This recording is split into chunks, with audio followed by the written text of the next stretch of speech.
அழகு மிகுந்த ராஜகுமாரி மேகமாக போகிறாள். ஜரிகை நெளியும் சேலை கொண்டு மலையை மூட பார்க்கிறாள். பள்ளம் சிலர் உள்ளம் என ஏன் படைத்தான் ஆண்டவன்?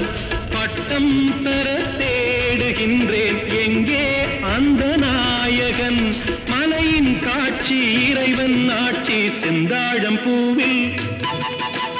செந்தாழம் பூவில் வந்தாடும் தென்றல் என் மீது மோதுதம்மா.